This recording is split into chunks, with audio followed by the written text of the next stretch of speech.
Hey everybody, welcome back to the channel. Left off on the Cobra, working on the water pump and getting the exhaust manifold bolts shored away with some Norlocks to keep them from rotating loose. Gonna pick up now with the front end as far as getting the water pump and front cover bolts installed, swapped out, cleaned up, and just that way I can continue on and getting this thing buttoned up and get this engine running. That being said, let's get to work on the water pump. All right, so first thing to address, and this goes back to my last video, is this billet piece, which covers the Jones Racing pulley that goes on the water pump. The pattern on this one that was with the old water pump does not match the new water pump. It's a slightly smaller pattern, which that is common with these older Fords. So that being said, I did some searching because I was thinking maybe it was specific to this pulley, but no, these are aftermarket. So do a little Googling, you figure it out real quick. These are a common part to get. So I found a part, March 312 is the part. I ordered it through Summit Racing, and hopefully that will fit my new water pump.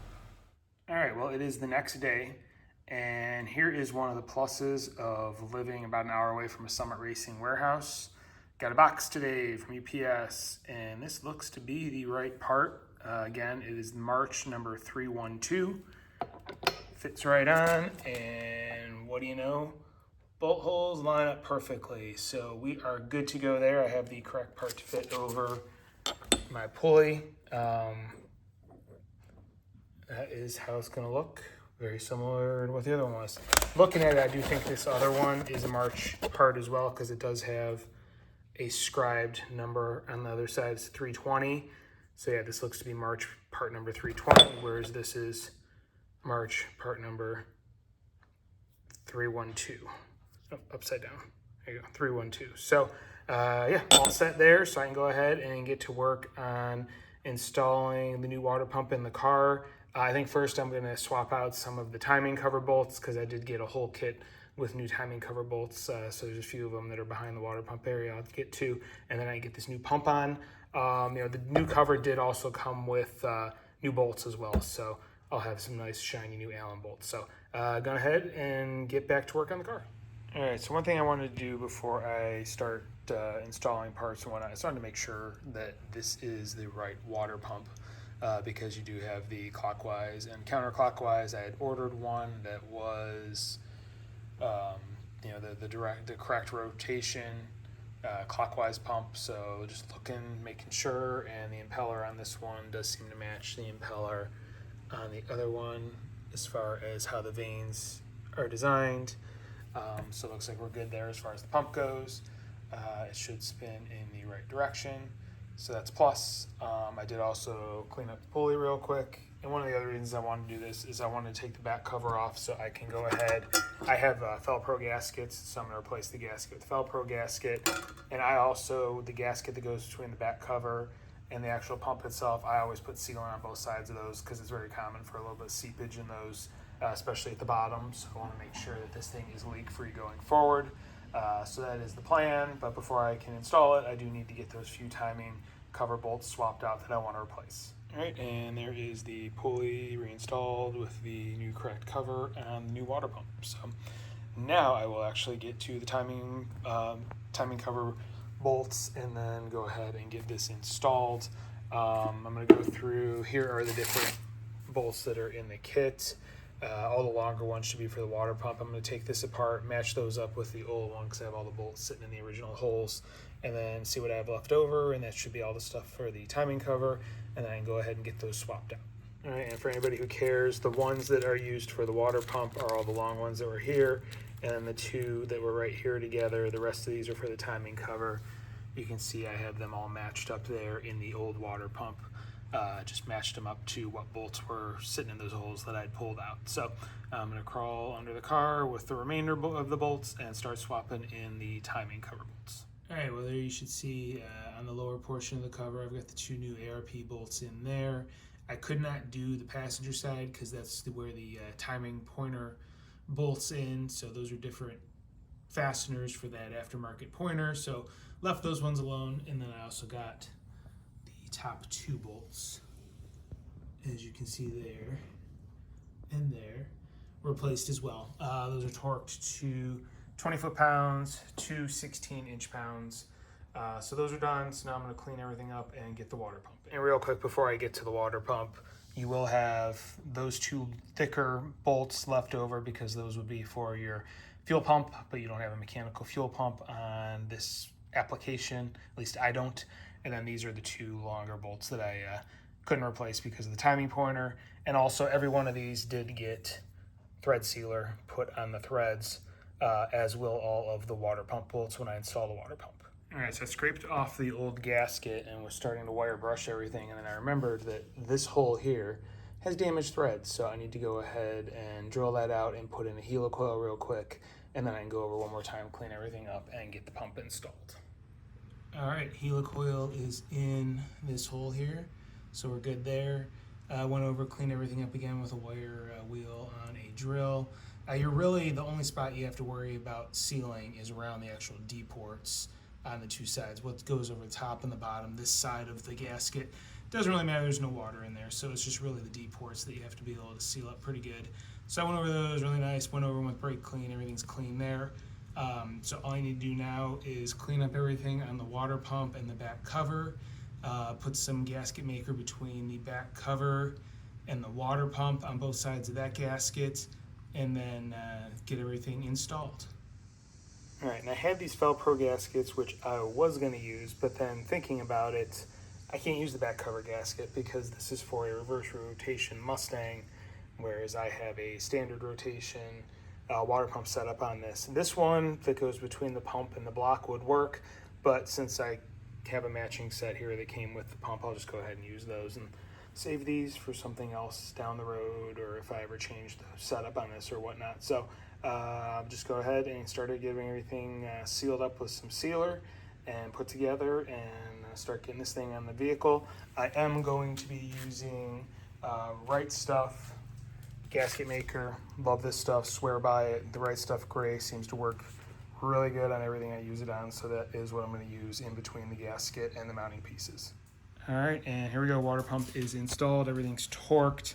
Like I said before, between the backing plate and the pump, there is gasket maker on both sides of that gasket, and then between the backing plate and the timing cover, gasket maker on both sides of the gasket between, or just around the two D holes for the water pass through. So everything's installed, torqued to 18 foot-pounds or 216 inch-pounds. Just went around it a couple of times. There's no specific order, but yeah, we're all set there. Water pump is installed. All right, so new problem. I cannot, for the life of me, get this belt back on the car. I've tried every way that I've done it before. I'm not sure if this casting for the water pump is ever so slightly different and positions things in a different location. I'm guessing that's all I can think it can be, because nothing else has changed. I did not change the water pump pulley, did not change the crank pulley, did not change the alternator pulley. But yeah, this belt is a no-go. I need something a little bit bigger. It is just ever so slightly too small at this point in time. I've taken the water or the alternator off because that's the only adjustable thing that I have on this setup. Tried getting it on there and then just wrenching and pulling on it pretty hard with the pry bar and whatnot.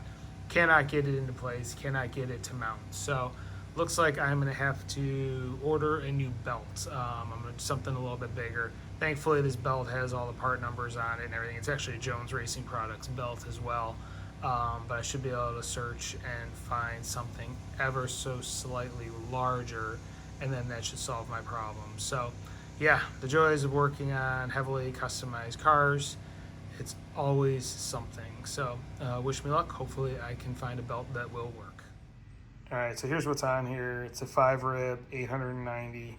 I think that's millimeters in length, I think is what that equates to, or centimeters, whatever it is. It's probably centimeters. Anyway, it's 890 length, 5-rib. Actually, looking at all the pulleys, they're all 6-rib pulleys. So this actually isn't even right, the belt, in theory, for these pulleys. So I went online and I found a 6PK 915, which is about an inch longer, and it's a 6-rib. So ordered that. It was like $10 off Amazon for a Bondo brand belt, which those are decent belts. So that is on order. Hopefully that will fix my problem. It's 1-day delivery, so it should be here tomorrow. All right, quick update. Received this crow's foot in the mail that I'd ordered. It's Gear Wrench brand, 3/8 drive, and it does not work worth a damn on these types of bolts. There's just not enough room for, I think, how this is designed, so you can't get a good grip on the head next to the headers. So back to the drawing board, need to find a different 3/8 crow's foot.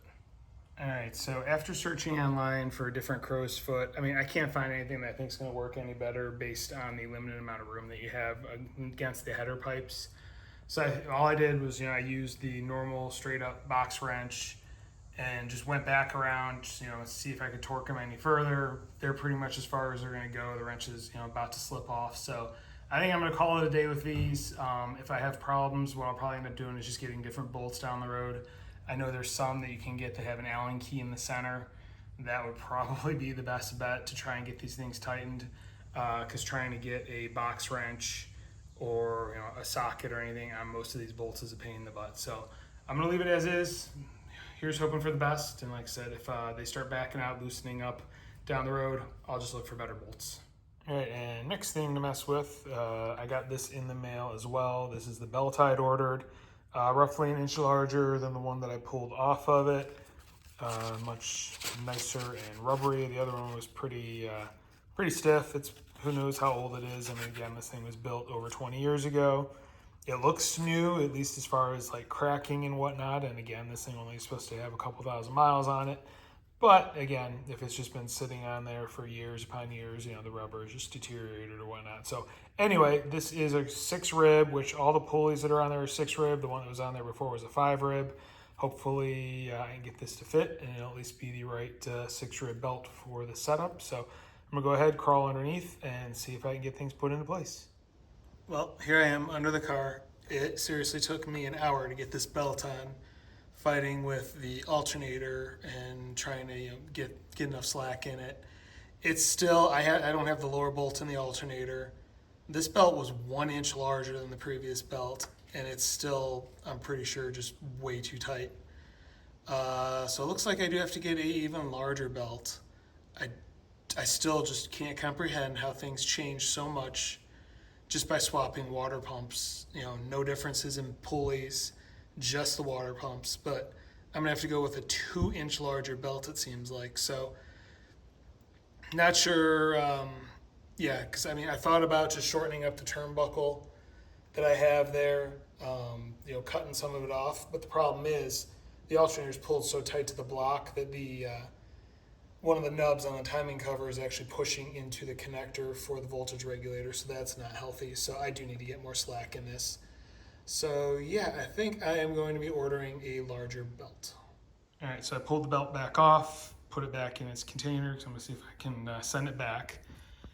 I don't think I said in the previous segment, the only way I could get it on was literally by walking it onto the crank pulley, by slowly turning it and really pulling and fighting with it. So, that tells me right there that it still wasn't the right size.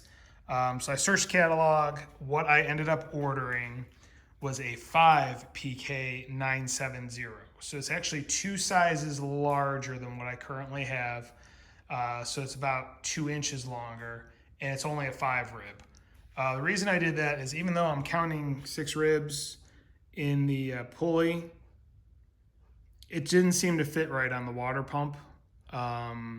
So it just like didn't want to seat in. So I'm thinking this is really designed for a 5 rib. It just looks like a 6 rib in the way the pulleys are machined. So that's why I went back to a 5 rib, and that's what was on it previously. The one I pulled off that no longer fits is a 5 rib. So went ahead, placed the order, probably be here in a few days. That being said, I've probably droned on long enough for this video, so I think I am going to wrap it up here. Next video, hopefully I'll be picking up with having a belt that actually fits and getting it installed on this thing, and then being able to move on to messing with the degas coolant reservoir, getting it fitted, adjusted accordingly, and then I can go ahead and get it painted and installed. And I can work on ordering the replacement hoses, get the right hoses for this thing, and slowly piece it back together and hopefully get this thing running sooner rather than later. So that being said, if you're enjoying what you're watching, please hit like, please hit subscribe, please hit the notification bell. If you have any questions or comments, please don't hesitate to leave them in the comments section. I do review them and I will respond. Thank you for watching and have a great day.